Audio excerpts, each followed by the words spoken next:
Superman 2025 is a movie that I was really looking forward to. Initially, I was disappointed that Henry Cavill wouldn't be returning in the role, and that the past decade and a quarter of DC movies just got thrown away like that, but I still had high hopes. While I did enjoy some of the Snyderverse, particularly the pacing and scale of the films, 2023's Flash completely destroyed my estimation of the whole multi-whatever verse. So Superman 2025, formerly known as Superman Legacy, a much better title in my opinion, was a fresh start. I first lost a bit of hope when I heard that James Gunn was directing. I like a lot of his work, from Lollipop Chainsaw to Guardian of the Galaxy, except that fuck-ass third film, but I hated his Suicide Squad movie. I legitimately hated more than the 2016 one, which never got to live up to its potential and still gets too much hate. So I felt more and more wary of this movie as time went on. I was especially skeptical about the inclusion of other heroes in this movie, which it ended up not being much of a sore point, but I couldn't have known that until I actually watched the film. So when the movie released, I decided to check it out, and I think it's sick and it's twisted. It's the exact opposite of Man of Steel in all the right ways and all the wrong ways. That is to say, what Man of Steel did right, this movie did terribly. What Man of Steel did terribly, this movie did right. For example, I like that this movie isn't quite as brooding and depressing as Man of Steel. At the same time, I don't feel like this movie gave the same kind of gravity as Man of Steel. Just for example, the part where Superman mopes about how everyone sees him as a threat doesn't hit as hard as the same theme did in Snyder's movies. Speaking of, quite possibly the stupidest plot point of this movie, even stupider than Snyder's mother boxes in Justice League, is that Superman's parents wanted him to rape and pillage the Earth to make Krypton 2.0. Fuck everyone who greenlit this. Super fuck James Gunn for actually having it in the film. It's so ridiculously antithetical to the story of Superman that it feels like something a Spider-Man comic writer would come up with. It's also retarded that Lex can just decode this alien message that so conveniently was corrupted right before the part where Superman's parents ordered him to rape the Earth. As a matter of fact, nothing about Lex makes sense here. I can forgive his top-tier hater energy not being explained because it really doesn't require explanation. In fact, one of this movie's strengths is that Lex is so cartoonishly evil. The main thing separating him from Jesse Eisenberg as Lex are that we don't see Holt's origins as the bald freak. We don't need to either. And that Holt as Lex completely lacks any self-awareness. That aside, how in the fuck did he have a secret pocket dimension? And he just keeps aliens and haters trapped in there? We're thrown into this universe with very confusing context. Triple fuck James Gunn for fucking up the timeline instead of committing to a hard reboot. And those kind of things are so insane to just throw at us immediately. You can explain how this sort of circumstance came to be, but it's a massive far cry from what we see the rest of the setting of this movie being capable of. Like, it's just this one guy on Earth who has the money and knowledge to make that thing. And it really doesn't feel like as big of a deal as it should. It's treated like any other movie's maximum security prison. And the fact that it's a literal rip in the fabric of space and time is just an afterthought. That kind of thing should be played up more. And I don't like the Justice Gang. The name itself is childish, which is a staple of James Gunn's sense of humor. But why is that their name in the context of the story itself? Even a total moron like Guy Gardner would have the tiny bit of maturity or self-awareness needed to not accept that as the name of the group. Why would everyone else agree to it? Beyond that, Green Lantern is the only one I really like. Hawkgirl and Mr. Terrific are just kinda there. Feel more like padding the cast than being actual characters. But I will say that the Justice Gang is a better portrayal of the dysfunctional superhero group trope than The Boys. I also don't like how Clark is the one with the shorter emotional fuse than Lois. It just rubs me the wrong way that Lois is so dominant conversationally when she can't possibly imagine the burden Clark has. It's so ridiculous that she has a gall to moralize to Clark and act like he's a bonehead for saving lives. Again, it's easy to say when you don't have that burden. It's never been a problem that Clark was more level-headed and stoic. It's actually always been one of the stronger parts of the character. This movie didn't just make a change to him, it did a complete 180. There's also not much chemistry between Clark and Lois in this movie. Part of it might be the aforementioned misshapen dynamics, but it's also a problem Man of Steel had. I just wasn't feeling it like I did with Reeve and Singer, or Ruth and Bosworth, or Kane and Hatcher. Lois and Clark are also supposed to be around 25 in this movie. Well, at least Clark is confirmed to be 25. Corn Sweat at 32 looks 25 enough. Brosnahan, on the other hand, looks like she's in her early 30s, which makes sense since she's 35. I'm not saying that she's too old to be Lois Lane, it's just that she's too old for this movie's Lois specifically. Unless she's supposed to be that much older than Clark, which might explain her attitude toward him a bit, but still doesn't excuse how much Clark feels like a kid compared to her. Ma and Pa Ken are okay. I don't like how comically fat John is, though. It's not even like Philip Seymour Hoffman fat, it's peak Jeff Garlin, John Goodman fat. Like, I know the southern US had a higher obesity rate, but that doesn't mean John Kent has to be portrayed as being so fat in order to reflect Clark's normal upbringing there. Makes Pa feel slovenly. This, I admit, is just nitpicking, but it's something that really stuck out to me.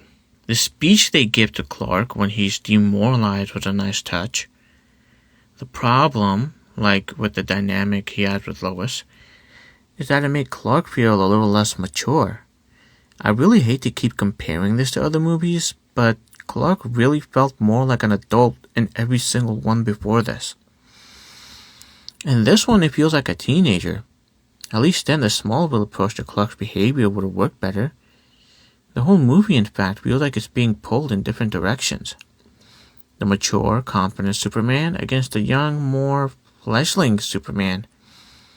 It tries to commit to them both, but to me, it just feels like too much juxtaposition with not enough nuance.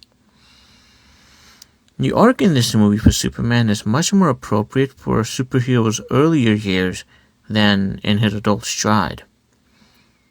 Call me crazy. This movie would have been better as a spiritual successor to Smallville. It would have appealed more to James Gunn's style of movies if Superman were an adolescent, new to Metropolis and the Justice Gang, and so on. They also spend way too much time in the pocket dimension.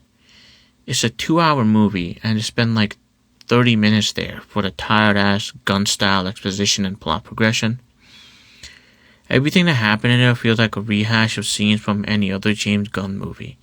It fails to be fresh. It's just not one of his virtues as a director. Speaking of virtues, let's talk about everyone's favorite topic, virtue signaling. Despite the insistence of certain shows to exist entirely on the internet, this movie isn't woke. At least not nearly as woke as so many others shitted over the past 10 years. I know James Gunn's brother said this is a pro-immigrant movie, but Superman came here as a baby. American values instilled pretty much as a newborn on why he's a good guy. He has no connection to his homeland. Remember, his mission bestowed upon him by his parents, the foreigners in this scenario, was to rape Earth. That's literally an anti-immigrant conspiracy theory. As for the whole Israel-Palestine parallel, it's okay. Uninspired, but okay. I know James Gunn denies it's about Israel and Palestine, but come on. We know he knows what he was doing. We're not stupid. Anyway, that guy that died for Superman was a great way to sell the conflict in the movie. But I just can't help but feel like they could have done something better. Maybe it would have been better to see Superman almost save the guy, or show his struggle with his burden more, as opposed to the better part of an hour spent with him in Lex's pocket pussy. Anything just to add more weight to it. Like I said earlier, this movie just doesn't have the same gravity as Man of Steel or any of the previous Superman films. The Israel-Palestine allegory also feels a little flat and preachy. Audiences relentlessly mock Superman 4 for, among other things, its presentation of nuclear disarmament. Why does anyone give this one a pass where it's addressing the Palestinian genocide? Even Iron Man did a better job of portraying conflict in the Middle East. Again, I just wasn't feeling it with this movie. I've seen some people go deeper and say that the little kid praying to be saved by Superman, only to be saved by Green Lantern instead, is anti-God or sacrilegious. But I think that's an overreach, especially since it's a James Gunn movie. That's just his style of humor. And I guess the best way to put a cap on the whole woke discussion would be just to really quickly revisit the relationship between Lois and Clark. And I guess it sort of appeals to the whole girl boss thing or whatever, but I really think it's just plain old retarded writing. Like, why try to fix their relationship when it was already perfect? I'm gonna have a review of the Fantastic Four, and in that one I'm gonna mention that the fights in that movie felt lame and weightless. And in this regard, Superman wasn't nearly as bad. Dare I say, the fights were good. The powers were used creatively, and they felt purposeful. I really liked it. As much as I rag on James Gunn's humor, the way he used it for Green Lantern's fights was great. Beyond that, the scenes of Superman saving people were actually really cool. There's also some very visually impressive scenes, and even though the movie looked a teeny bit too green filtered like an LG TV, I like that it had more color than the past 10 years of superhero flicks. Still, that's a low bar. All in all, visually, I think Superman Legacy is a nice pivot. Almost a proper return to form. Narratively, characteristically, and morally, meh. Certainly something I can respect, but nothing I like. Other than the basic moral of any Superman story, which is to stand for truth, justice, and the American way. But I guess in this case it's more like truth, justice, and bad writing. Now this was supposed to be just a movie review, but as I was editing this, I remembered just how insane the press is for this movie.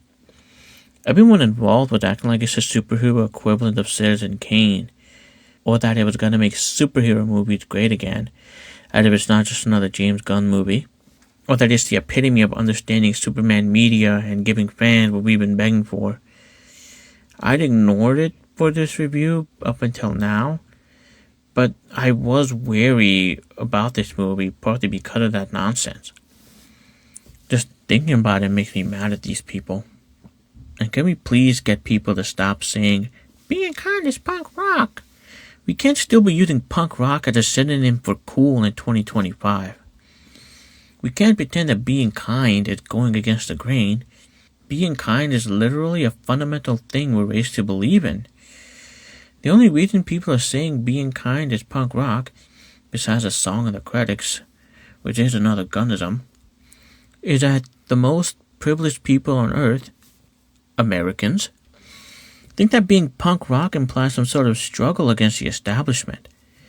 And I scarcely believe these people will do kind things that are straight up illegal, like building tiny homes for the homeless. Being kind as punk rock is the epitome of virtue signaling. Quite possibly the worst part of this movie. I'm gonna go watch Cobra to calm down. Like, comment, and subscribe if you liked the video. Dislike, comment, and subscribe if you disliked it. Goodbye.